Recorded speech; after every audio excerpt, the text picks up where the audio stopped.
The Masons also use a Masonic timetable system. They don't use AD, they use AL. AL is their standard of calendar system. It means Anno Lucis, and that means in the year of light. It could also be interpreted to mean in the year of Lucifer. And you can also find AL on the cornerstone, at the engraved date of any cornerstone laid by the Masons. The Masons definitely believe in symbology and numerology, and they have a fascination with the number 33.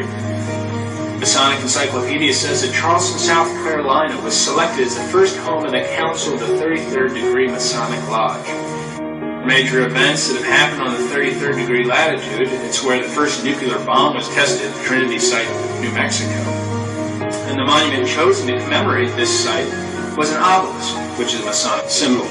The 33rd degree latitude also passes over both Hiroshima and Nagasaki, Japan.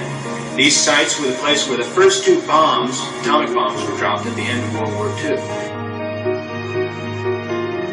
Truman was a 32nd degree Mason when he dropped the bombs, and in October of 1945, he became a 33rd degree Mason.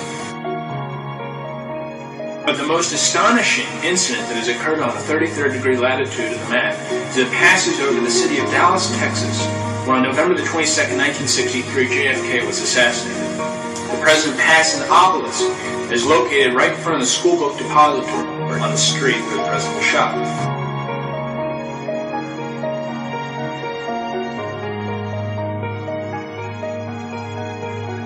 But what we know as Freemasonry came most recently from the Order of the Knights Templar movement in the 1300s. Actually came before that, in the year 43 AD, from a group called the Mysterious Force. That's actually where Freemasonry came from.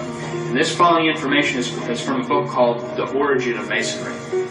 The Mysterious Force was established in 43 AD, and it started when a counselor to King Herod Agrippa came to him and complained that the followers of Jesus had a mysterious force. So the purpose of this group was to attack the teachings of Jesus, and that they should establish their own mysterious force in order to preserve Judaism.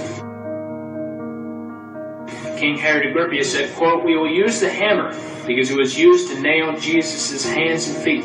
Every session will be opened by striking the hammer 3 times, end quote." And you notice that judges have the hammer to bring order to the court. King Herod Agrippa said, quote, "We will make degrees. These will be 33, symbolizing the age of the impostor." And on November the 43 AD, the first official session was held in the first temple of Jerusalem, which was a basement in the palace of King Herod Agrippa.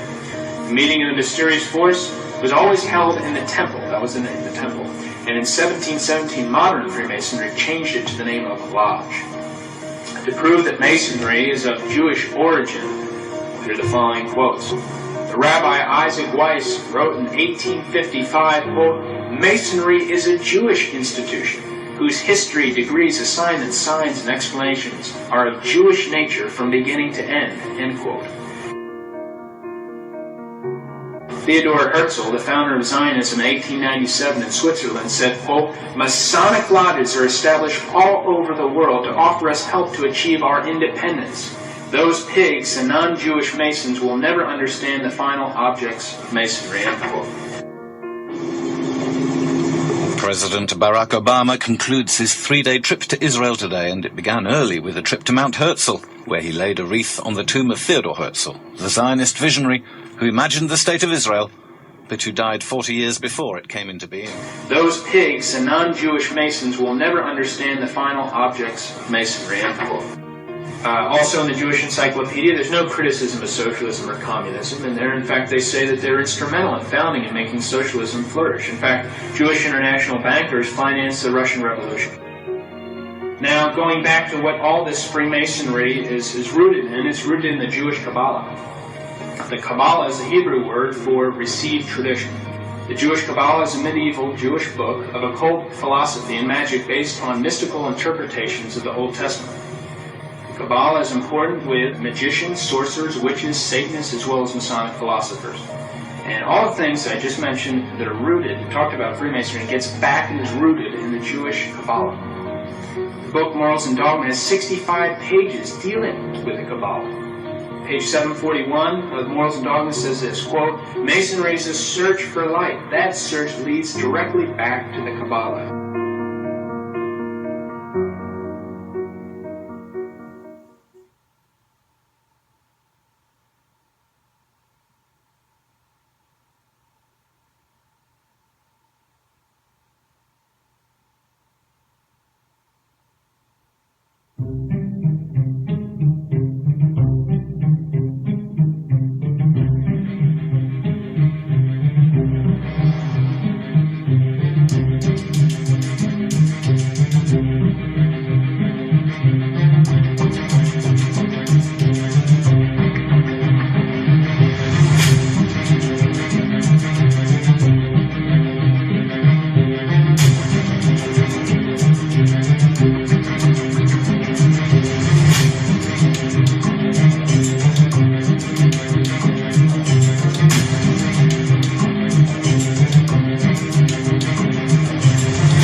What is your problem?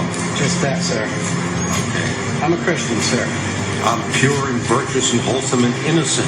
How can you say anything about me? Sir, you need to be born again. I am born again. Now, did you just say that you are Lucifer? I am Lucifer. Okay, define Lucifer for me. Pure, virtuous, wholesome, innocent individual that's out to help people. Lucifer is? Yeah.